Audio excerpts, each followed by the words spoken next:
Appeal court के पास यह power होती है कि वह ट्रायल कोर्ट के फैसले को पलट सकती है। परिवादी, अभियोजन पक्ष और अभियुक्त यह तीनों ही अपील कर सकते हैं।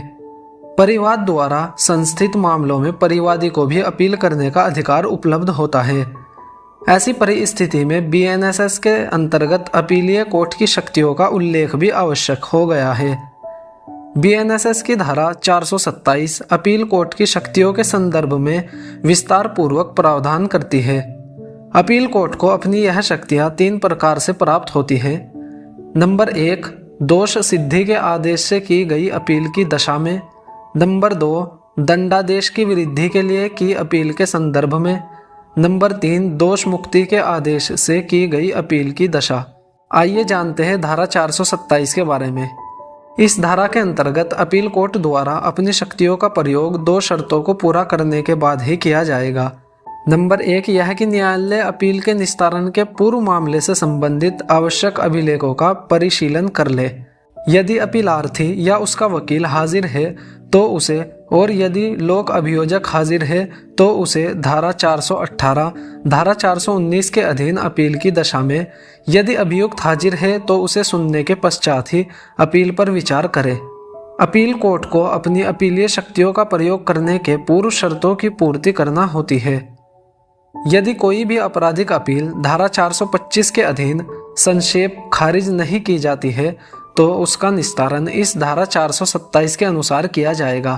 अभिलेखों का परिशीलन करने के पश्चात यदि अपील कोर्ट अपील को संक्षेप खारिज नहीं करता है तो उसके बाद की प्रक्रिया धारा 427 के अंतर्गत दी गई है।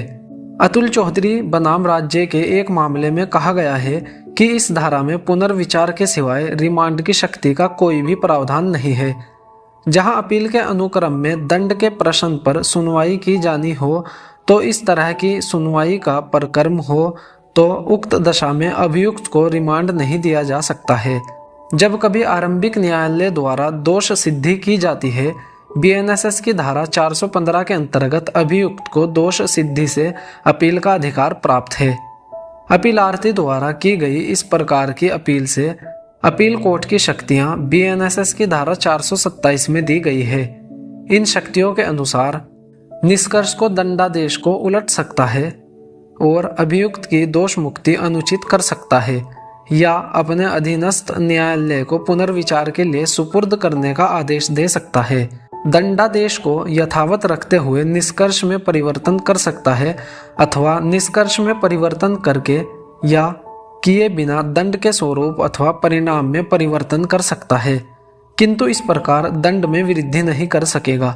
दोष सिद्धि के विरुद्ध अपील की दशा में अपील कोर्ट को यह शक्तियां प्रमुख रूप से प्राप्त होती है।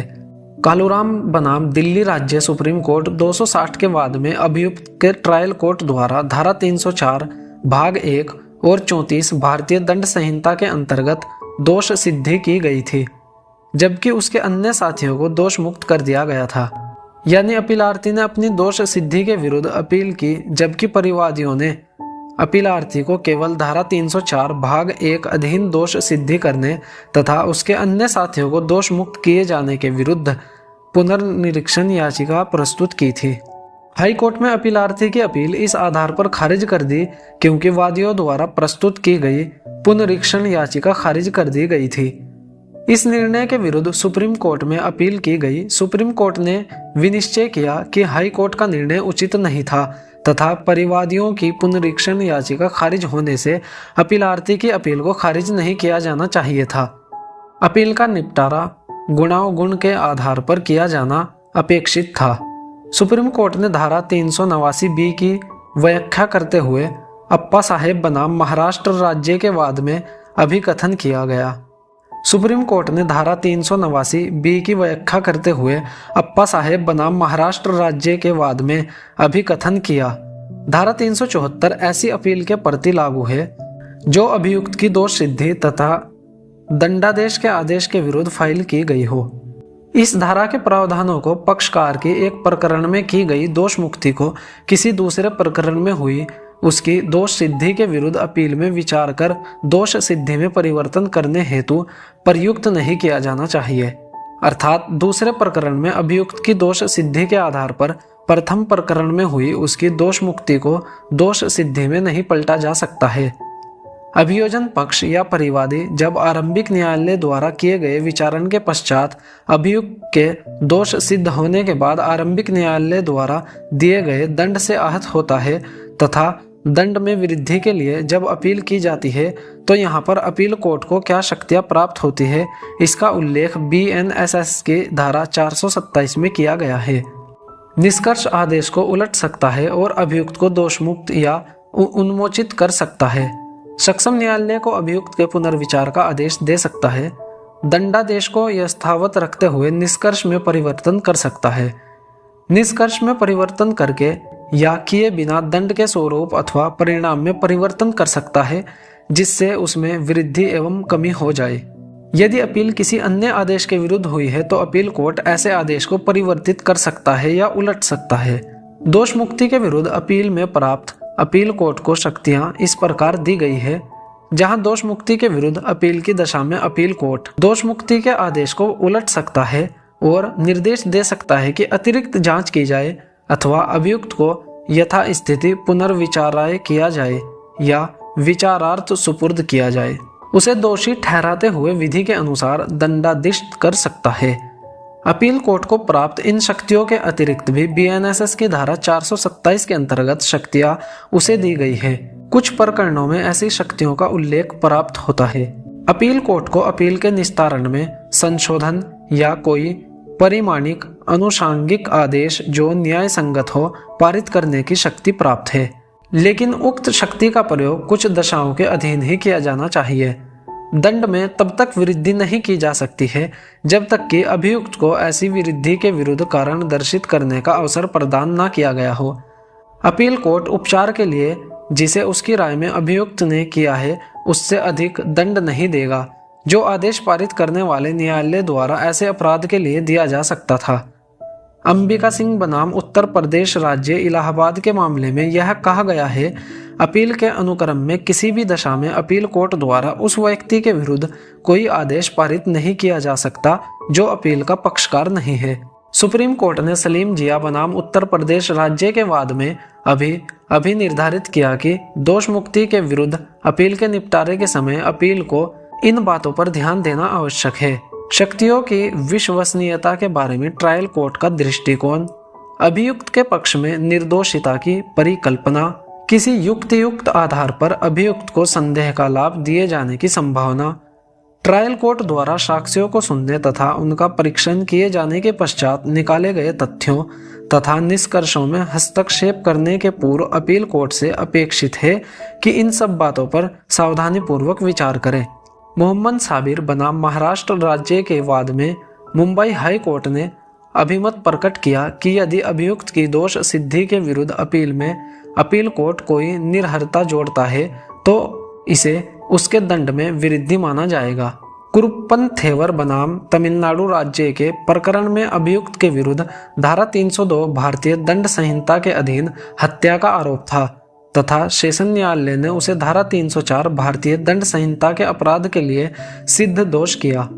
सेशन न्यायालय को आदेश के परिणाम स्वरूप अभियुक्त को धारा 302 के अपराध के लिए दोष मुक्त माना गया। दोष मुक्ति के विरुद्ध अपील में अपीलार्थी को धारा 302 के अपराध के लिए दोष नहीं कर सकता था क्योंकि उस अपराध के लिए दोष मुक्त माना जा चुका था। जब किसी व्यक्ति को अपील में दोष सिद्धि हुई हो, इसका अर्थ यह हुआ कि अपील कोर्ट ने प्रारंभिक न्यायालय के स्थान पर अपनी शक्ति का प्रयोग किया है। अतः उस व्यक्ति का दोष सिद्धि तथा दंड ट्रायल कोर्ट के निर्णय के दिनांक से ही परिस्थापित तथा पूर्ण प्रभावी माना जाएगा। राजा स्वामी नादर बनाम मद्रास के मामले में कहा गया है कि अपील का निपटारा करते समय हाई कोर्ट को यह शक्ति होगी कि वह अभियुक्त को दोष मुक्ति के आदेश को बहाल रखते हुए उसे किसी अन्य अपराध के लिए सिद्ध दोष कर सकता है। BNSS की धारा 427, 386 CRPC के संदर्भ में सुप्रीम कोर्ट ने बाली सिंह बनाम उत्तर प्रदेश राज्य के वाद में अभी निर्धारित किया है कि यदि अपील की सुनवाई हेतु निर्धारित तिथि को अपीलार्थी तथा उसका एडवोकेट दोनों ही न्यायालय के समक्ष उपस्थित नहीं रहते हैं तो न्यायालय अपील की सुनवाई को मुलतवी करने के लिए बाध्य नहीं है तथा वह गुणवान गुण के आधार पर अपील का निपटारा कर सकता है। न्यायालय ने अभी कथन किया कि दंड प्रक्रिया संहिता की धारा 386 को पढ़ने से स्पष्ट है कि अपील की सुनवाई हेतु तिथि समय पर उसके वकील को न्यायालय में उपस्थित रहना चाहिए। ऐसा नहीं किया जाता तो न्यायालय गुणागुण के आधार पर मामला निपटा सकता है। यह बात अलग है कि दूरदर्शिता या अनुग्रह दिखाते हुए अपील को किसी अगली तिथि के लिए स्थगित कर दे। दंड प्रक्रिया संहिता की धारा 425 भी अपील कोर्ट को यह शक्ति प्रदान करती है कि वह समुचित आधार न होने पर अपील को संक्षेपता खारिज कर सकता है। साधा सिंह बनाम राज्य 1985 के मामले में कहा गया कि धारा 386 सीआरपीसी के अंतर्गत अपील कोर्ट को व्यापक शक्ति प्राप्त है यदि न्यायालय की राय में अभियुक्त को दिया गया दंड अत्यधिक कठोर है तथा उसे परिवर्तित करना आवश्यक है तो वह दोष सिद्धि की पुष्टि करते हुए अभियुक्त के दंड में परिवर्तन कर सकता है या उसे कम कर सकता है। अपील की सुनवाई करते समय अपील कोर्ट को अभियुक्त के दंड में वृद्धि करने का अधिकार है। इस प्रकार की शक्तियां केवल हाई कोर्ट को पुनरीक्षण न्यायालय के रूप में प्राप्त है। दंड में वृद्धि की जाने हेतु हाई कोर्ट में अपील लोक अभियोजक द्वारा राज्य के निर्देशानुसार की जाती है।